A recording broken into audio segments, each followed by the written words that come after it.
Laurent Bazin vous informe sur Europe 1. Alors si je le prends par le bout le plus difficile, le plus rude, le plus rugueux, la question serait faut-il supprimer le 8 mai ou bien le 11 novembre d'ailleurs. C'est une question qui revient beaucoup alors que le gouvernement envisage de faire disparaître un jour férié. Mais la question ce soir, ce sera aussi de savoir ce qu'on en fait de ce 8 mai, ce qu'on fait de ces journées de commémoration. Combien étiez-vous par exemple ce matin à emmener vos enfants ou vos petits-enfants devant un monument aux morts des victimes de la Deuxième Guerre mondiale? Je vous pose la question et vous me dites évidemment ce que vous avez fait, ce que vous en pensez, aussi franchement que je viens de le mettre sur la table au 39 21.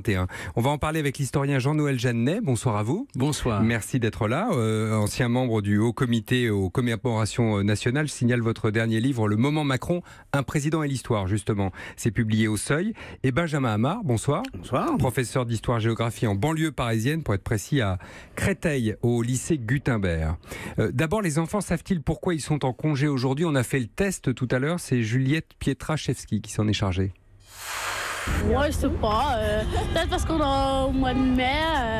Mais c'est bien de ne pas avoir école quand même. J'en sais rien. T'as même pas une petite idée C'est la guerre, je crois. Un truc comme ça. Il y a le soldat inconnu, c'est la fête du soldat inconnu. C'est le jour où la guerre, elle est finie. Il y a fête où il y a le président. Ah oui, la fin de la Seconde Guerre mondiale. La fête de la guerre. Parce qu'il y a la grève ou... Non, aujourd'hui, il y avait grève, effectivement, mais c'était pas pour ça que la journée était fériée. Ils savent, vos élèves, Benjamin Amar, ils sont plus grands, hein. Ceux-là, ils ont 10-12 ans. Les vôtres, ils ont plutôt 15-16 ans. Oui, et puis même voire 18. 17. J'ai des élèves qui passent le bac, et s'ils savent pas ce que c'est que le 8 mai, ils vont prendre 3 heures de colle, même si la fin des cours, c'est dans quelques semaines. Quoique j'ai pu avoir de belles perles cette année, je me souviens. J'ai eu, c'est un des classiques qui fait toujours très très mal aux yeux quand on est le prof et l'examinateur, mais j'ai eu une copie, là, au premier trimestre, là, qui me faisait de Gaulle le chef suprême de Vichy. Donc là, fatalement, il y a eu un petit costard de taillé. Mais non, les élèves de terminale, là, ils savent très bien que le 8 mai 45, à quoi ça correspond. Effectivement, il n'y a aucun souci là-dessus. Oui. Est-ce que pour autant, on le commémore, Jean-Noël Jeannet? Est-ce qu'il suffit de dire c'est férié pour avoir rendu hommage à nos morts? Non, sûrement pas. Il s'agit de commémoration. Ensuite, que ce soit férié ou pas, c'est un débat possible. D'ailleurs, le 8 mai l'a été, puis il l'a plus été, puis il l'a été à nouveau. C'est une appréciation sur l'importance de l'événement dans notre histoire collective. Il a été férié, pour être précis, en 53-59. Et puis il a été rétabli comme jour férié après que le président Giscard d'Estaing l'ait supprimé totalement, et comme jour férié et comme jour officiel pour l'amitié franco-allemande à l'époque. Il a été rétabli comme jour férié en 1981. Plus largement, je crois, très fécond de commémorer un certain nombre d'événements et d'éventuellement les célébrer si politiquement et collectivement on considère que ce sont des événements heureux.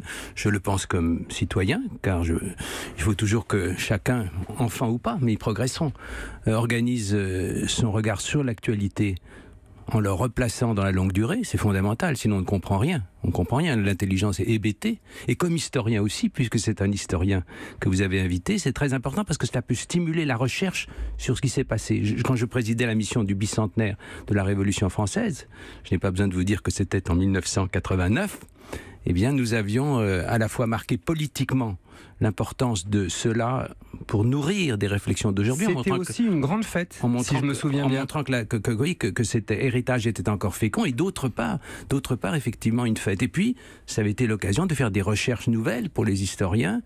Et évidemment, à cet égard, il est indispensable, je tiens à le souligner, que l'on sépare ce qui est politique, la proposition d'un gouvernement qui offre à un pays de célébrer tel ou tel événement au service de telle ou telle valeur, et d'autre part, la recherche désintéressée, la recherche historique. Il faut absolument mettre un fossé entre l'un et l'autre, ça n'est pas impossible. Mais si la commémoration... Autrement dit, aux politiques de décider si c'est férié ou pas, à l'historien de faire luire l'histoire. Encore une fois, férié, oui, très bien, mais surtout savoir si on le commémore et de quelle manière, avec quel éclat et avec quel type de pédagogie attachés à ce type de célébration. Vous les emmenez, Benjamin Amar, vos élèves? Alors moi, au monument aux morts, par exemple. Alors, après, ça se fait aussi parfois de manière un peu souple. C'est-à-dire que il y a aussi, moi, j'ai organisé à de nombreuses reprises des visites d'une journée au mémorial de Caen. Et donc là, effectivement, on fait tout un travail de mémoire sur la guerre, sur le débarquement, mais après sur la résistance, sur la chute effectivement du nazisme. Mais pour revenir sur ce qui vient d'être dit, faut jamais oublier aussi que l'histoire est faite par par les vainqueurs. Et là, je rejoins rejoins monsieur sur la question de quel contenu on met et puis quels événements on célèbre. Le 8 mai 45, c'est aussi, par exemple, les massacres de Sétif et de Guemla en Algérie. Voilà, et c'est aussi effectivement la mémoire si compliquée de la guerre d'Algérie aussi qui est en jeu. Alors moi, ce que j'aimerais, c'est, moi je trouve, pour répondre à votre question, faut-il supprimer le 8 mai? Mais certainement pas. Pour en faire, pourquoi pas, une journée unique d'ailleurs, pour en faire un 11 novembre, 8 mai, non, vous n'aimez pas les goulash, à mon avis, pas du tout. Le 8 mai 45, c'est pas du tout la même chose que l'on commémore que le 11 novembre. C'est pas du tout la même situation. La défaite d'Hitler, effectivement, je dirais, c'est le début d'un nouveau monde. C'est le début derrière aussi d'un nouvel espoir avec le Conseil national de la résistance.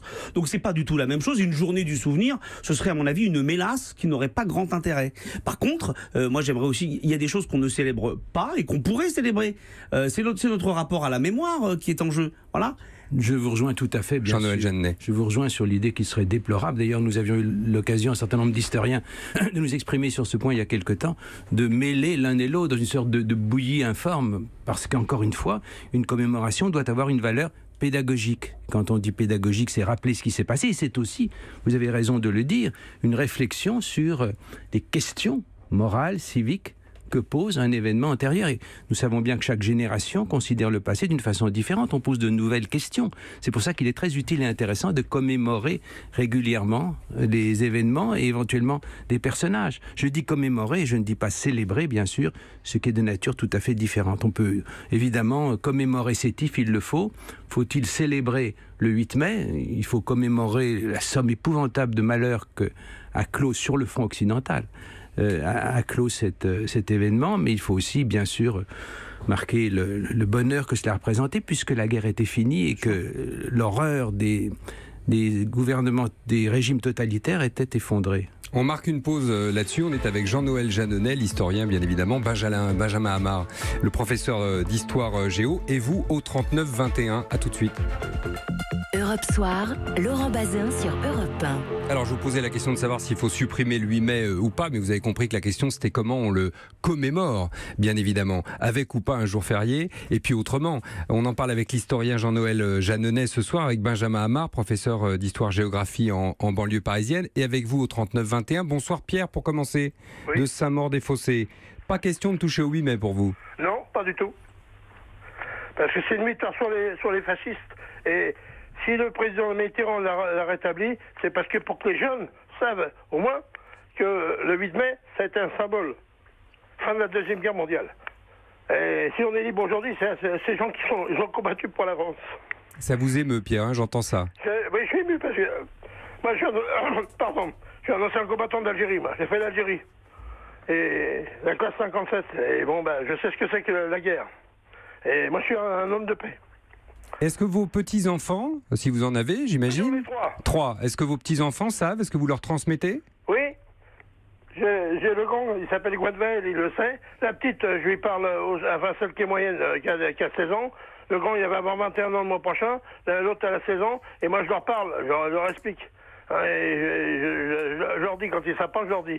Je parle pas de la dernière, parce que la dernière, elle a 6 ans, alors j'ai le temps de lui expliquer. Elle est un peu petite encore. Merci de votre témoignage, Pierre, c'est très précieux, et merci de votre émotion qui se transmet évidemment par les ondes. Benjamin Amar. Alors, ce que dit monsieur est très très juste. Moi, je vais vous dire, mon grand-père, qui s'était engagé effectivement de la même manière dans la France libre, parce que voilà, en tant que juif en plus, il était particulièrement concerné. Il voulait à tout prix participer à cet effort de guerre pour faire effectivement, pour mettre à bas le régime nazi. Il avait participé à la bataille du Monte Cassino.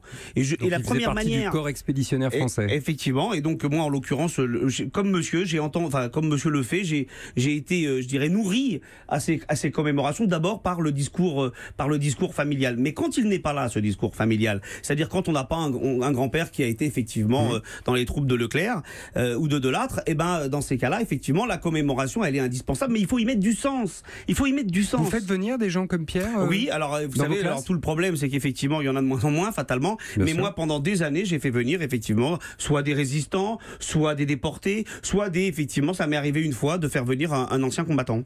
Jean-Noël Jeannet. Oui, j'ai le goût d'ajouter à propos du 8 mai qu'il y a une composante française de la commémoration. Je veux dire, vous évoquiez Leclerc.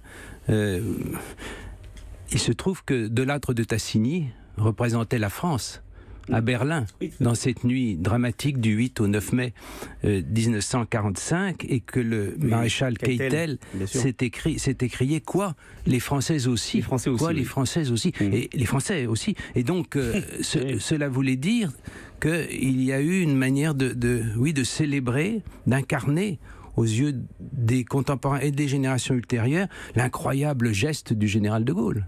À partir du 18 juin 1940, quand la France était piétinée, était vaincue, dans une situation épouvantable, qui la rejetait dans une situation de nation inférieure, et qu'il avait eu cette incroyable audace de dire: la France ne sera pas à Vichy, elle sera à Londres, ce sera la France libre, la France combattante.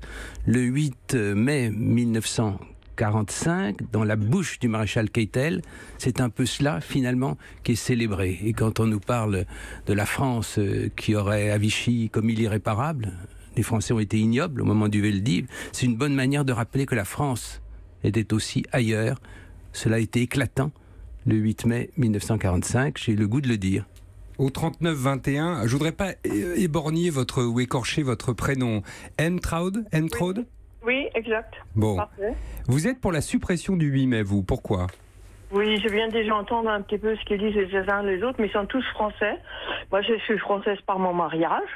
Et puis, je vous ai dit, ça fait 54 ans que je vis en France.